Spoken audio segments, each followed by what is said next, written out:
Good morning friends. मैं Dilip sir अपने YouTube channel learn English by Dilip sir में आपका हार्दिक स्वागत करता हूं। ये दूसरा लेक्चर पार्ट्स ऑफ स्पीच का एक टेस्ट के माध्यम से होने जा रहा है। लेक्चर काफ़ी इंपॉर्टेंट होगा। आप चैनल पर नए हैं तो चैनल को सब्सक्राइब करिए, लाइक करिए और वीडियो अपने दोस्तों को शेयर करिए ताकि और भी बच्चों का लाभ हो सके इससे। तो ये देखते हैं पहला क्वेश्चन क्या होगा। Choose the correct parts of the word and word का पार्ट्स ऑफ स्पीच पूछा गया है। क्या एंड प्रीपोजिशन होगा, कंजंक्शन होगा या इंटरजेक्शन होगा या नाउन होगा? तो आंसर आप बताइए। तो जनरली जो एंड है वो कंजंक्शन का काम करता है, तो यहाँ पे ऑप्शन आपका सी राइट हो जाएगा। सी उत्तर आपका सही हो जाएगा। अगला क्वेश्चन है friends, choose the correct parts of speech of the word speak. Speak word का पार्ट्स ऑफ स्पीच पूछा जा रहा है। तो क्या होना चाहिए फ्रेंड्स? क्या स्पीक ए वर्ब होगी, क्या नाउन होगा? ऑप्शन बी कह रहा है क्या एडजेक्टिव होगा, डी कह रहा है क्या कंजंक्शन होगा। तो स्पीक, स्पोक, स्पोकन आपने पढ़ा है, तो निश्चित रूप से ये वर्ब होनी चाहिए। और वर्ब कहाँ है? ऑप्शन ए में है, तो ए आपका राइट हो जाता है। अगले क्वेश्चन पे बढ़ेंगे। Choose the correct parts of speech of the word the. The एक वर्ड है, इसका पार्ट्स ऑफ स्पीच पूछा जा रहा है। जहां पर भी लगता है, क्या ये वर्ब हो सकता है, प्रोनाउन हो सकता है, आर्टिकल हो सकता है या नाउन हो सकता है। तो द का जो फंक्शन होता है वो एक आर्टिकल के रूप में काम करता है, तो इसलिए ऑप्शन आपका बी राइट हो जाता है। अगले क्वेश्चन पे बढ़ेंगे friends. Choose the correct part of speech dance. Dance यहाँ पे एक वर्ड है और डांस का पार्ट्स ऑफ स्पीच पूछा जा रहा है। तो डांस ऑप्शन ए कह रहा है क्या नाउन होता है, क्या वर्ब है, क्या एडजेक्टिव है, क्या एडवर्ब है। तो डांस, डांस्ड, डांस्ड ये एक वर्ब का काम करती है, तो ऑप्शन बी यहाँ पे वर्ब है जो आपका राइट हो जाएगा। अगला क्वेश्चन है, identify the parts of speech of the underline word however there are a number of places and events that really must be seen and enjoyed if you are in London. तो यहाँ पे जो word however है, इसका parts of speech पूछा जा रहा है। तो हाउएवर को किस तरीके से यूज किया गया है, आइए देखते हैं। क्या होना चाहिए? हाउएवर, क्या ये एडजेक्टिव होगा, क्या ये एडवर्ब होगा, क्या ये आर्टिकल होगा और क्या ये कंजंक्शन होगा। तो हाउएवर वर्ड जो है ये फ्रेंड कंजंक्शन का काम करता है, और कंजंक्शन आपका ऑप्शन नंबर डी में है, तो डी आपका ऑप्शन सही हो जाता है। प्यारे बच्चों, 20 क्वेश्चन आपको एमसीक्यू के रूप में मिलेंगे बोर्ड एग्जाम में। उसमें पार्ट्स ऑफ स्पीच के 5 से 6 क्वेश्चन अवश्य रहते हैं, इसलिए ये वीडियो आपके लिए काफ़ी हेल्पफुल रहेगा। और वीडियो अंत तक देखिए, पूरा देखिए और अपना रिस्पेक्टिव कमेंट भी दीजिए। आइए देखते हैं अगला question. This is a fast train. यह एक फास्ट ट्रेन है। अब यहाँ पे जो वर्ड फास्ट है, इसका पार्ट्स ऑफ स्पीच पूछा गया है। क्या फास्ट एडजेक्टिव होगा, फास्ट क्या नाउन होगा, क्या फास्ट एडवर्ब होगा, क्या ये वर्ब होगा। तो देखते हैं, this is a fast train, यह एक तेज रेलगाड़ी है। तो तेज रेलगाड़ी है तो इसका मतलब रेलगाड़ी की विशेषता बता रहा है, तो निश्चित रूप से ये एडजेक्टिव होना चाहिए। और एडजेक्टिव आपका कहाँ है? ऑप्शन ए में है, तो ए यहाँ पे राइट हो जाता है। बहुत आसान है पार्ट्स ऑफ स्पीच को फाइंड आउट करना, बस थोड़ा सा आप को कंसल्टेंसी की जरूरत है। अगला क्वेश्चन है, this part of speech like links noun pronoun and phrases to other words in the sentence. लिखा है this part of speech links noun, ये पार्ट्स ऑफ स्पीच हैं जो लिंक करते हैं, जुड़ते हैं नाउन से, प्रोनाउन से, फ्रेज से and the other words sentence, sentence के अन्य वर्डों से उन्हें क्या कहा जाता है? क्या कहा जाता है? क्या वो एडजेक्टिव होते हैं, क्या वो प्रीपोजिशन होते हैं, इंटरजेक्शन होते हैं या कंजंक्शन होते हैं? तो यहाँ पर प्रश्न नंबर 7 का जो सही जवाब होगा वो कंजंक्शन होना चाहिए, प्रीपोजिशन होना चाहिए, और प्रीपोजिशन आपका ऑप्शन नंबर सी में है, तो सी राइट हो जाता है। आगे बढ़ चलेंगे फ्रेंड्स। अगला क्वेश्चन है question number 8, this part of speech links nouns pronouns and phrases to other words in the sentence. ये पार्ट्स ऑफ स्पीच है जो लिंक करता है नाउन को, प्रोनाउन को और अन्य पार्ट्स ऑफ स्पीच यानी फ्रेज को, तो इसको क्या बोलेंगे? तो ये देखते हैं। तो सेम क्वेश्चन आ गया है, इसको भी प्रीपोजिशन कहेंगे, तो ऑप्शन आपका सी राइट हो जाएगा। आगे बढ़ चलेंगे फ्रेंड्स। अगला क्वेश्चन है, we left the mountain just before 6 in the evening. Which parts of speech the word left? Left जो वर्ड आया है सेंटेंस में, इसका पार्ट्स ऑफ स्पीच पूछा जा रहा है। तो लेफ्ट का यूज किस रूप में हुआ है, आइए देखते हैं।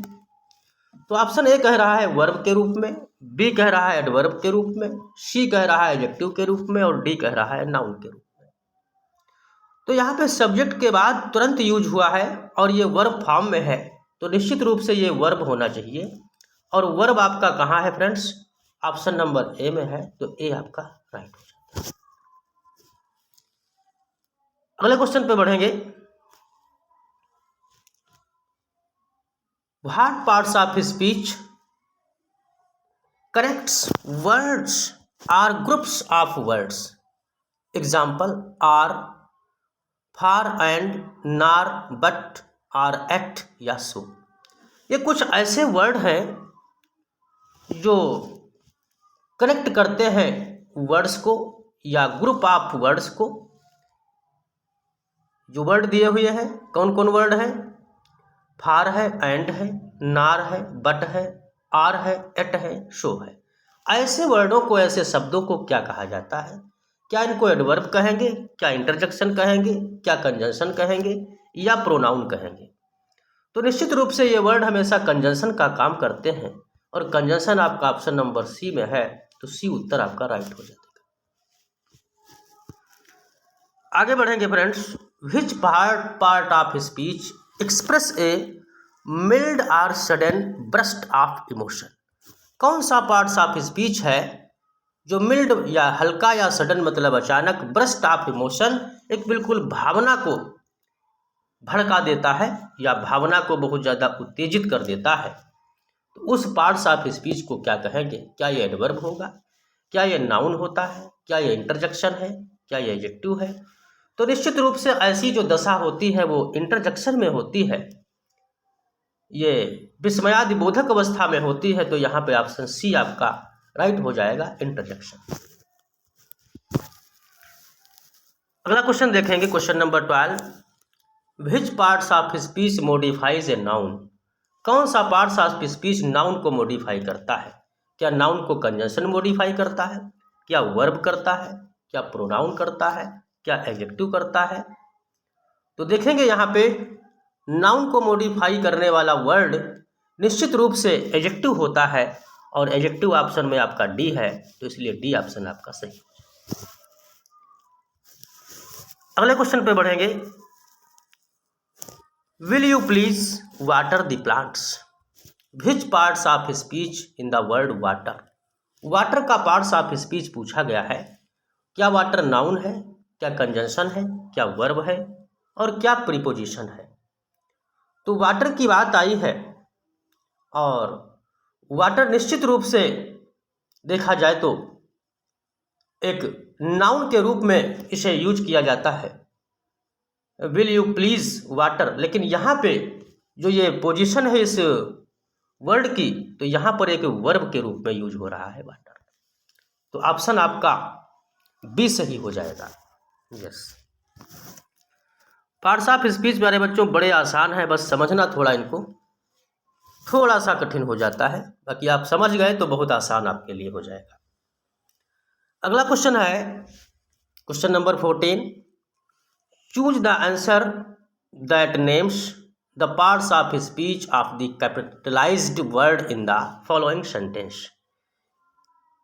ये वर्ड दिया है everyone met at the field house. Sentence है everyone met at the field house. तो एवरीवन जो कैपिटल वर्ड में दिया हुआ है, इसका पार्ट्स ऑफ स्पीच पूछा जा रहा है। तो ये एवरीवन क्या है, इसका क्या फंक्शन है, देखते हैं। क्या नाउन है, क्या एडवर्ब है, क्या एडजेक्टिव है, क्या ये प्रोनाउन है। तो नाउन के स्थान पर यूज होने वाला वर्ड फ्रेंड्स प्रोनाउन होता है, और जो वर्ब के पहले आया है तो निश्चित रूप से ये प्रोनाउन ही होगा। तो ऑप्शन आपका डी यहाँ पे करेक्ट हो जाता है। आगे बढ़ेंगे, क्वेश्चन नंबर 15 है।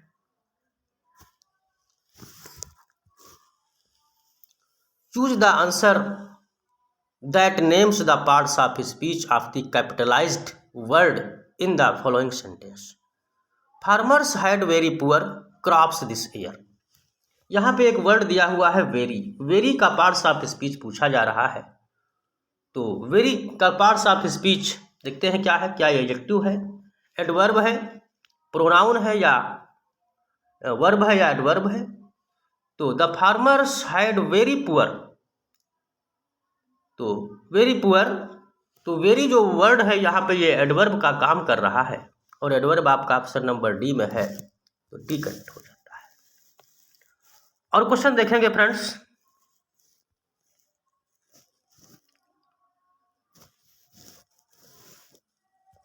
प्रोनाउन के कुछ क्वेश्चन हैं एमसीक्यू में। Fill in the blanks with more suitable pronoun.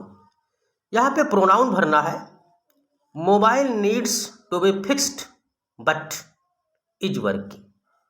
क्या भरेंगे यहाँ पे? क्या माइन भरा जाएगा प्रोनाउन, क्या आवर होगा, क्या हिज होगा, क्या देयर होगा। तो आइए देखते हैं क्या भरेंगे यहाँ पे। तो ध्यान देंगे, my mobile needs to be fixed but. अब यहाँ पे वर्ब नीड्स है, इसका मतलब जो प्रोनाउन आना चाहिए वो निश्चित रूप से हिज आना चाहिए, और हिज कहाँ है आपका ऑप्शन नंबर बी में है, तो बी आपका राइट हो जाता है। कह रहा है कि my mobile needs to be fixed, मेरा मोबाइल की आवश्यकता है फिक्स होने की, बट हिज, लेकिन हिज माने उसका मोबाइल जो है वो काम कर रहा है। अगला क्वेश्चन है fill in the blanks with the most suitable pronoun. फिर प्रोनाउन भरना है। It was Aarthi and not Parvati who did the cleaning all by. तो यहाँ पे आगे भरना है प्रोनाउन। तो क्या हर सेल्फ होगा, क्या हिम सेल्फ होगा, क्या आवर सेल्फ होगा, क्या देम सेल्फ होगा। तो आइए देखते हैं।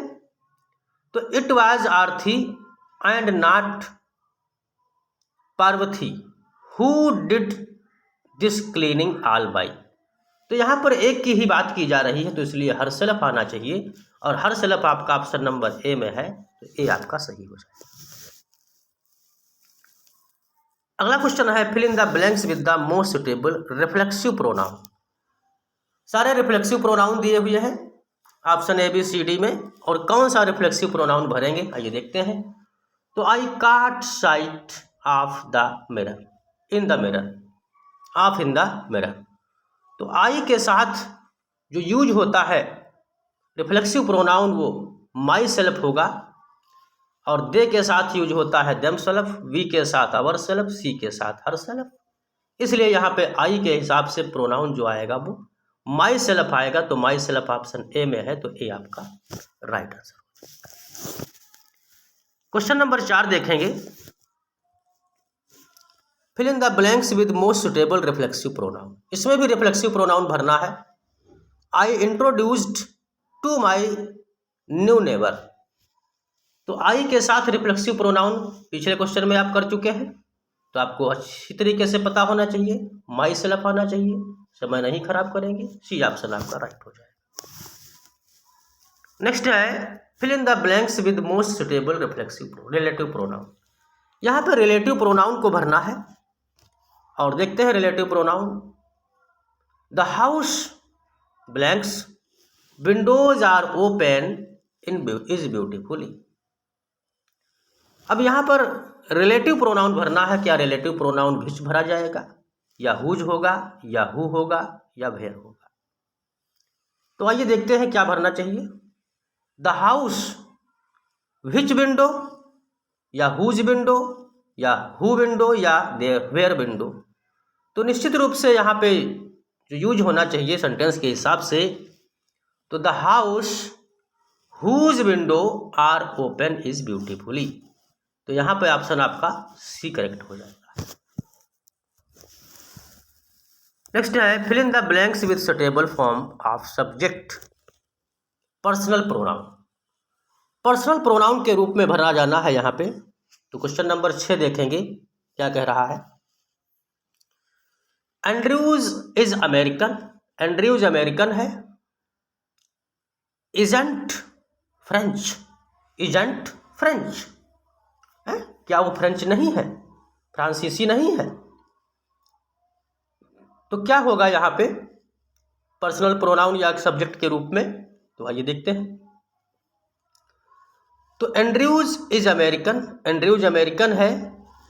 ही इजंट नॉट फ्रेंच, क्या वो फ्रेंच में नहीं है? तो यहाँ पे जो पर्सनल प्रोनाउन आएगा या सब्जेक्ट के रूप में आएगा, वो वर्ड एंड्रयूज के हिसाब से ही यूज होना चाहिए। तो ऑप्शन ए आपका राइट हो जाता है। नेक्स्ट क्वेश्चन है fill in the blanks with suitable form of subject personal pronoun. फिर पर्सनल प्रोनाउन को भरना है। Bradley is American, Bradley American है।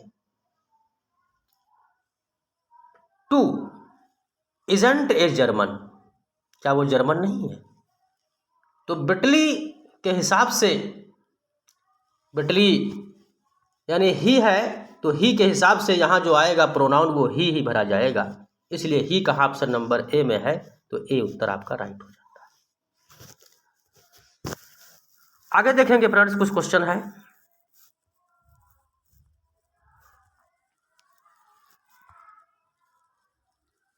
Fill in the blanks with suitable form of subject personal pronoun. My friend and I are high school students aren't primary school student. तो यहाँ पे किस personal pronoun को use करेंगे? My friend and I are high school students, मैं और मेरा मित्र हाई स्कूल के स्टूडेंट हैं। आरंट प्राइमरी स्कूल स्टूडेंट्स, क्या प्राइमरी स्कूल के स्टूडेंट नहीं हैं? तो देखते हैं क्या वी होगा, क्या सी होगा, क्या इट होगा, क्या दे होगा? तो यहाँ पर दो लोगों की बात आई है, माई फ्रेंड एंड आई, और आई के हिसाब से जो यहाँ पे प्रोनाउन आएगा वो वी आना चाहिए। तो वी आपका कहाँ है? ऑप्शन नंबर ए में है, तो ए आपका राइट हो जाना चाहिए। अगला क्वेश्चन देखेंगे। Fill in the blanks with suitable form of subject personal pronoun. Ram and Raj aren't French are American. अब दो लोगों की बात हो रही है यहाँ पे, तो निश्चित रूप से जो ऑप्शन सही होना चाहिए, क्या वो ही होगा, इट होगा, सी होगा, या दे होगा? तो दो लोगों की बात आई है, तो यहाँ पर दे होना चाहिए। दे कहाँ है? आपका ऑप्शन नंबर डी में है, डी उत्तर आपका सही हो जाता है। अगला क्वेश्चन है fill in the blanks with suitable form of subject personal pronoun. The Statue of Liberty is in New York. Statue of Liberty कहाँ है? न्यूयॉर्क में है। इजंट इन वाशिंगटन, क्या वो वाशिंगटन में नहीं है? तो यहाँ पे जो पर्सनल प्रोनाउन आएगा वो स्टैचू ऑफ लिबर्टी के हिसाब से आएगा। तो स्टैचू ऑफ लिबर्टी एक निर्जीव की अवस्था में है, तो इसलिए जो ऑप्शन यहाँ पर आना चाहिए वो इट आना चाहिए। इट भरा जाएगा। तो इट कहाँ पे है? ऑप्शन नंबर सी में है, तो सी आपका करेक्ट हो जाएगा। सारे क्वेश्चन फ्रेंड्स इंपॉर्टेंट हैं, एक भी क्वेश्चन आप स्किप नहीं कर सकते हैं। वीडियो को बिल्कुल अंत तक देखिए और चैनल को लाइक करिए, सब्सक्राइब करिए और वीडियो अपने दोस्तों को शेयर करिए ताकि और भी गरीब बच्चों का इससे लाभ हो सके। अगला क्वेश्चन है find the correct relative pronoun. यहाँ पे रिलेटिव प्रोनाउन देखना है क्या है। सेंटेंस है do you know that girl Jill is talking to. क्या तुम उस लड़की को जानते हो, जिल को इज टॉकिंग टू, जो बात कर रही है। तो कहाँ है relative pronoun, do you know that girl. ये दैट गर्ल उस लड़की के लिए यूज हुआ है, तो यही रिलेटिव प्रोनाउन है आपका, यही रिलेटिव प्रोनाउन है। ऑप्शन नंबर सॉरी एक मिनट फिर से जरा देखते हैं इसको। यस, हाँ, do you know the girl Jill is talking, find the correct relative pronoun. यहाँ रिलेटिव प्रोनाउन किस प्रोनाउन को यूज होना चाहिए। तो यहाँ पे रिलेटिव प्रोनाउन जो यूज होगा, डी नहीं सॉरी, यहाँ पे आपका ये हुम रिलेटिव प्रोनाउन यूज होना चाहिए। Do you know the girl, do you no हुम गर्ल, हुम girl Jill is talking so, जिल इज टॉकिंग सो। लेकिन रिलेटिव प्रोनाउन यहाँ पे ढूंढा जा रहा है, तो उस हिसाब से ये भी गलत है, तो यहाँ पे दैट ही सही होना चाहिए। तो यहाँ पे बी आपका ऑप्शन राइट हो जाएगा। मैं थोड़ा दूसरी तरफ चला गया था। आइए अगला क्वेश्चन देखते हैं friends. Find the suitable relative pronoun is given sentence. यहाँ पर भी रिलेटिव प्रोनाउन को पाना है सेंटेंस में। A girl was injured in accident. एक लड़की एक्सीडेंट में इंजर्ड हुई। She is now in hospital, वह हॉस्पिटल में है। तो यहाँ पर कौन से रिलेटिव प्रोनाउन को हमें यूज करना है, ये पूछा जा रहा है। तो आइए देखते हैं। The girl was injured in the accident, लड़की एक्सीडेंट में दुर्घटनाग्रस्त हुई।